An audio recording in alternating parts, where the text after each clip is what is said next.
ரூம்ல இருக்காங்க. போஸ் பக்கத்துல வந்து நான் படுக்கிறேன்னு அப்படி கிட்ட வராரு. வந்த உடனே அப்படியே கோவமா வருது. டேய் எழுந்துடுறா மேல. உனக்கு எவ்வளோ திமிரு இருந்தா இந்த கட்டில்ல வந்து படுக்கணும்னு சொல்வ. ச்சீ உனக்கு வெக்கமா இல்ல? அசிங்கமா இல்ல? அதுவும் மாசமா இருக்காங்க தமிழ். அவங்க போயிட்டு காட்டுக்குள்ள கஷ்டப்பட்டு அந்த மருந்த கொண்டு வந்தா, அவங்கள அடிச்சு அந்த மருந்த புடுங்கிட்டு வந்து இங்க நல்ல பேர் எடுத்திருக்க. உனக்கு அசிங்கமாவே இல்லையாடா? நீலாம் திருந்தவே மாட்ட. நீ என்ன நல்லா படுக்கணும்னு சொல்லிட்டு இங்க வந்திருக்கியா? இனிமே நீ இங்கெல்லாம் படுக்கக்கூடாது. நீ என்ன பண்ணணும் தெரியுமா? அப்படியே போயிட்டு சமையல் ரூமுக்கு போயிட்டு அங்க கீழ தரை இருக்குல்ல, அங்க தான் நீ படுக்கணும். அப்படி மட்டும் நீ படுக்க மாட்டேன்னு சொன்ன, இப்பவே நான் போலீஸ் ஸ்டேஷன் போயிட்டு, இவங்க எல்லாம் என்ன வரதட்சணை வாங்கி கொடுமைப்படுத்துறாங்க அப்படின்னு சொல்லிட்டு ஒரு கம்ப்ளைண்ட் குடுத்துருவேன். நீ இங்க சமையல் ரூம்ல கூட இருக்க முடியாது. ஜெயில்ல தான் கம்பி எண்ணிட்டு இருக்கணும். புரியுதா? அப்படின்னு காவ்யா சொல்றாங்க. ஐயோ! காவ்யா, காவ்யா அப்படிலாம் நீ எதுவும் பண்ணிடாத காவ்யா. நான் போயிட்டு சமையல் ரூம்லயே படுத்துக்கிறேன் அப்படின்னு போஸ் சமையல் ரூமுக்கு போறாரு. அப்போ ஈஸ்வரி அவங்க பொண்ணு 2 பேருமே பார்க்குறாங்க. பார்த்துட்டு, இவன் என்ன இங்க பண்ணிட்டு இருக்கான்? சமையல் ரூம்லயா ஃபர்ஸ்ட் எய்ட் கொண்டாடிட்டு இருக்கான்? அப்படின்னு சொல்லிட்டு 2 பேருமே வராங்க. அப்படியே அங்கருந்து தாமரை அவங்க அம்மா 2 பேருமே பார்த்துட்டு அவங்களும் வராங்க. டேய் இங்க என்னடா பண்ணிட்டு இருக்க? அப்படின்னு கேட்குறாங்க. அம்மா அவ என்ன ரொம்ப கஷ்டப்படுத்துறாம்மா. அங்க பெட்ல படுக்கக்கூடாது. சமையல் ரூம்ல தான் படுக்கணும். அப்படி நீ படுக்கல உன்ன நான் போலீஸ்ல கம்ப்ளைண்ட் பண்ணிடுவேன். வரதட்சணை வந்து நீங்க கேட்குறீங்கன்னு சொல்லிட்டு கம்ப்ளைண்ட் பண்ணிடுவேன்னு சொல்றாம்மா. அப்படின்னு சொல்லிட்டு போஸ் சொல்றாரு. ஐயோ டேய் அந்த பொண்ணை கல்யாணம் பண்ணணும்னு நினைச்சதுக்கு நல்லா அனுபவிக்கிறோம்டா நாம அப்படின்னு சொல்லிட்டு ஈஸ்வரியும் அவங்க பொண்ணும் பேசிட்டு இருக்காங்க. அதுக்குள்ள அப்படியே வராங்க. கைத்தட்டி சிரிச்சிட்டே வராங்க தாமரை. அவங்க அம்மா 2 பேருமே வந்து சொல்றாங்க.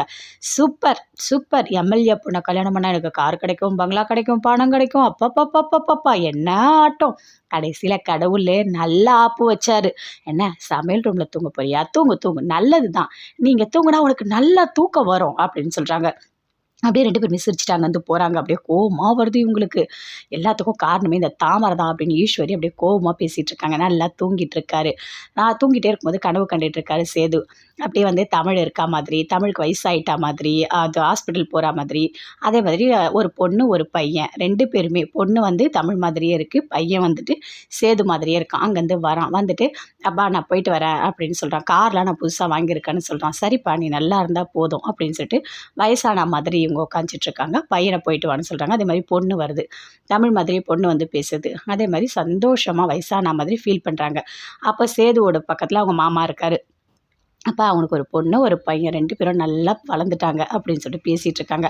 அங்க வந்து தமிழ் அப்படியே வயசான மாதிரி கண்ணாடிலாம் போட்டு வராங்க. இந்த மாதிரி ஒரு பொண்டாட்டி கிடைக்க நான் குடுத்து வச்சிருக்கணும்.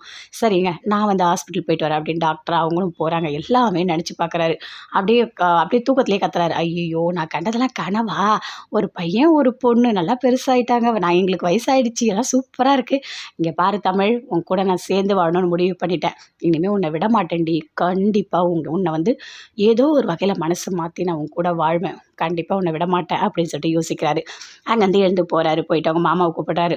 என்னப்பா அப்படின்னு கேட்குறாரு. இல்ல தமிழ் வந்து இனிமே கார்ல தான் போகணும். அதுக்கு வந்துட்டு நீங்க தான் சொல்லணும் அப்படின்னு சொல்றாரு. நான் பார்த்துக்கிறேன் நீ கவலைப்படாத. தமிழ் அங்கேருந்து காலேஜ் போறதுக்காக வராங்க எப்பவும் போல. இங்க பாரும்மா இந்த கார்ல ஏறு அப்படின்னு சொல்றாரு. நான் எதுக்காக கார்ல வரணும் அப்படின்னு சொல்லிட்டு தமிழ் சொல்றாங்க. இல்ல இல்ல அங்க பெரியவர் வீட்ல சொல்லியிருக்காங்க.